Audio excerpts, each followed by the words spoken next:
The origins of the United Kingdom. Today, the United Kingdom is known around the world as a single country made up of 4 distinct nations: England, Scotland, Wales, and Northern Ireland. But this modern union is the result of a very long and complicated history.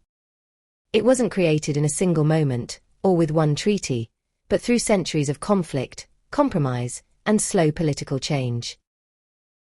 To understand how this union came to exist, we need to look back, far back, to the very earliest history of the British Isles.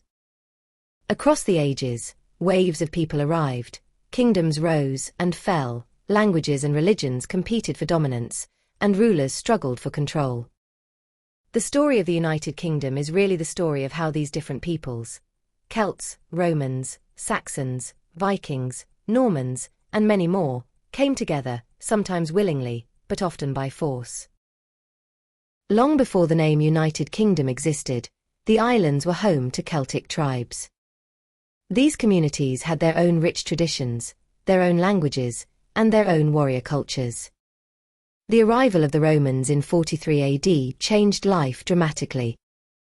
The Romans built straight roads, stone towns, and great defensive works like Hadrian's Wall in the north. They brought with them their armies, their laws, their trade networks, and their gods. But the Roman occupation did not last forever. By around 410 AD, Rome was under pressure elsewhere in Europe and withdrew its troops from Britain. Almost overnight, the islands were left exposed. Roman towns and villas crumbled, trade collapsed, and without the legions, local leaders had to fend for themselves. It was a time of deep uncertainty, and later historians would describe this as the beginning of the so-called Dark Ages. Yet the darkness was not complete. In this period, new peoples arrived, the Anglo-Saxons from Northern Europe, who established their own small kingdoms and gradually laid the foundations of what would one day become England. At the same time, Celtic kingdoms survived in places like Wales, Cornwall, and Scotland, while in Ireland a network of clans and kingdoms developed a distinctive culture of their own. Later still, Viking raiders and settlers added another layer to this mixture, bringing Norse customs, place names, and new styles of warfare. The United Kingdom was still many centuries away, but already the building blocks of the story were being set in place. A major turning point in the story of Britain came in the year 1066. That was the year of the Norman conquest, an event that completely reshaped England and left a legacy still visible today.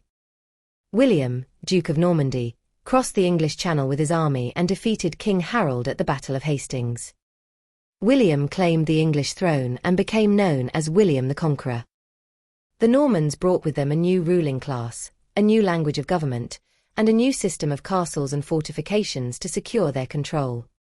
They also established a stronger form of centralized monarchy, making the English crown more powerful and better organized than ever before. This helped England grow into a more unified and influential kingdom, setting it apart from its neighbors. But the rise of Norman England did not go unnoticed. Over the next few centuries, English kings turned their attention to their Celtic neighbors. Edward I, for example, launched military campaigns into Wales, defeating the native princes and building massive stone castles, many of which still dominate the Welsh landscape. Scotland also felt the weight of English ambition. English kings claimed overlordship, sparking resistance from leaders such as William Wallace and Robert the Bruce. In Ireland, English influence began as well, with land seized by Norman lords and held under the authority of the English crown. These conflicts were bloody and prolonged, and they shaped the relationships between the peoples of the British Isles for generations. By the end of the medieval period, England had emerged as the dominant power, but the union of the nations was still far from reality. The next great stage came with the Tudors in the 1500s. Henry VIII and his successors transformed not just England but the whole political map of the Isles. Wales was formally absorbed into the English state by the laws in Wales Acts of 1536 and 1543. This gave Wales representation in the English Parliament, unified the legal system, and brought Welsh administration under direct English control. At the same time, Ireland was declared a kingdom under the English crown. The Tudors faced constant uprisings there, as local Irish lords resisted English rule and clung to their traditional Catholic faith in the face of Henry's break with Rome. Ireland would remain a battleground for centuries, caught between competing identities, religions, and rulers. Then, in 1603, came one of the most remarkable moments in British history. Queen Elizabeth I died without an heir, and the English crown passed to her nearest relative, James VI of Scotland. James became James I of England, uniting the crowns of England and Scotland in what became known as the Union of the Crowns. For the first time, one monarch ruled both kingdoms. James spoke enthusiastically of uniting his realms into a single kingdom of Great Britain. But in reality, the parliaments of England and Scotland remained separate. Each had its own laws, traditions, and priorities. The crowns were united in the person of the monarch, but the countries themselves were still very much divided. The 17th century was one of turmoil. The English Civil War broke out in 1642, pitting the supporters of King Charles I against the forces of Parliament. The conflict ended in shocking fashion. Charles was tried and executed, and England briefly became a republic under Oliver Cromwell. Cromwell's regime also brought devastation to Ireland. His campaigns there were marked by harsh sieges and massacres, leaving scars in Irish memory that are still remembered centuries later. For many in Ireland, this period symbolized the brutal hand of English power. When the monarchy was restored in 1660, peace was fragile. Tensions over religion remained fierce. Protestant England and Scotland often looked suspiciously at Catholic Ireland, and battles over succession to the throne repeatedly threatened stability.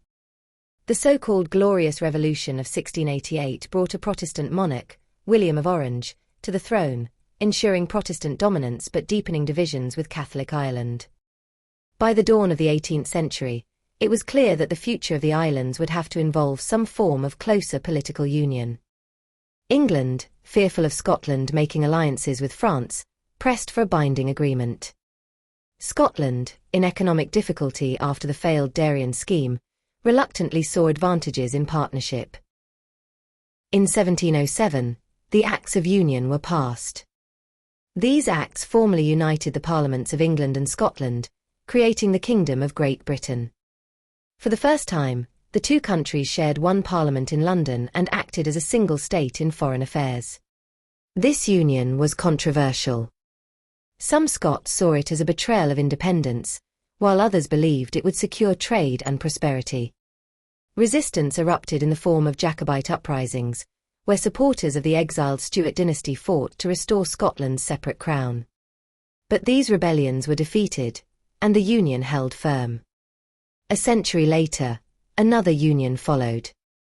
In 1801, after years of unrest and rebellion in Ireland, the Act of Union merged Great Britain with Ireland, creating the United Kingdom of Great Britain and Ireland.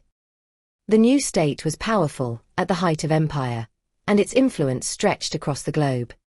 But beneath the surface, old tensions remained. In the 19th and early 20th centuries, Irish nationalism grew stronger.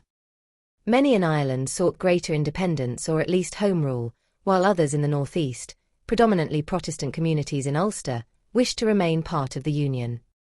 After years of struggle, including the Easter Rising of 1916 and a War of Independence, a compromise was reached. In 1922, most of Ireland left the Union and became the Irish Free State, later the Republic of Ireland. 6 counties in the north, however, remained under British control. From that point forward, the official title of the country became the United Kingdom of Great Britain and Northern Ireland. Throughout the 20th century, the Union continued to evolve. The British Empire shrank as former colonies gained independence. At home, movements for devolution gained strength, leading to the creation of new parliaments and assemblies in Scotland, Wales, and Northern Ireland.